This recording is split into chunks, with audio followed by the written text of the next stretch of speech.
In this lesson, we'll learn how to place a staircase in our building model. To begin, we need to zoom in where the staircase is going to be. And in this case, it's going to be inside of this space right over here. So, zoom into this area, so it's roughly in the center of your screen. Now, come underneath the Architecture tab, and we're going to find the Stair command right above the word circulation. After selecting on the Stair command, I want to point out that underneath Properties here on the Type Selector list, it's currently a 7-inch max riser, 11-inch tread staircase. If we select on the Type Selector list, we'll see there's actually 3 different kinds of staircases currently loaded into this project. Now you can create your own staircases with their own set of properties, but the important thing to remember here is that this assembled staircase, each riser can only be 7 inches high, and the treads are all going to be 11 inches deep. Also, when we start to draw, we're currently on the first floor.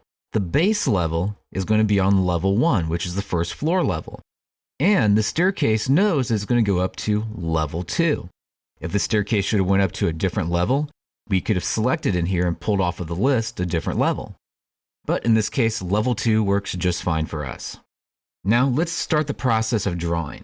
We'll see that here along the options bar, there's a location line. And one of these options here is Run Center. Well, what this means is if we start drawing right now, it's going to start drawing the staircase, but it's going to be centered on the area that we draw in. And I don't really want to draw the staircase right down the center of the staircase. This is a fairly tight area. So as a result of that, I'd like to draw this staircase from one of the edges of the staircase. To do that, I'm going to come underneath the location line and change this Run Center to be Exterior Support Right. This will take us to the far right-hand side of our staircase. The actual run width, this is how wide our staircase will be. I'm just going to tell this to be a 3-foot, 6-inch wide staircase. And it will automatically insert a landing in when we draw it in. One last thing to take a look at is up here going across the top. Make sure that you have Run highlighted and that Straight is the option that's currently highlighted.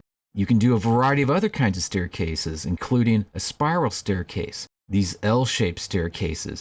Now when you see the L's and the ones that turn back on themselves, these are ones that do that shape without a landing. But the kind of staircase we're doing will have a landing, and that's the reason why we've chosen not to choose one of these 2 types.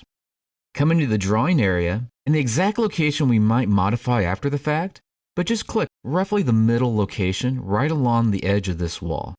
Start to draw up. And as you do this, you'll see treads being added, risers being added.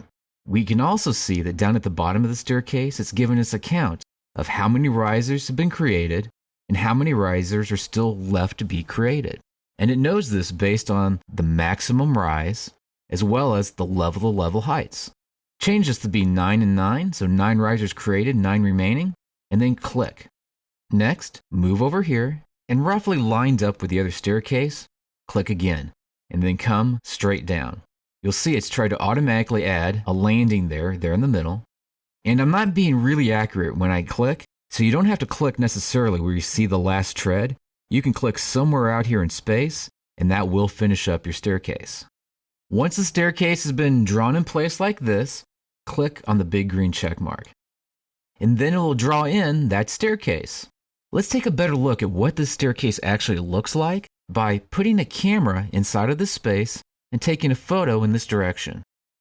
To do that, you just come underneath the View tab, move over here to the Words 3D view, and then pick Camera off of the list. Stand just inside of the doorway here by clicking, point the camera in this direction, and then click. When you do this, you'll now have a nice picture of what the inside of this staircase looks like. If you want to adjust the width of this so that you can see more of it, just click on these dots and pull these dots up or to the side. This area right here, by the way, is where the second floor starts, and we can see that the opening that makes up this space is currently a little bit too big because this staircase is not currently attaching itself to the floor. But we can always come back in there later and clean up that condition. But as you can see, in order to place a staircase inside of a space, and I'm going to go into a plan view to show this, you'll select on the Architecture tab, choose the Stair command off of the list. Make sure to pick your location point so that it's in the right spot. When we first had it, it said center, and that would have drawn that outline straight down the center of the staircase. Instead, we picked exterior support right, which meant that we could specify where the outer walls were at and then draw it down in this direction, and also specify the width of the staircase so that it will fit appropriately inside of the space.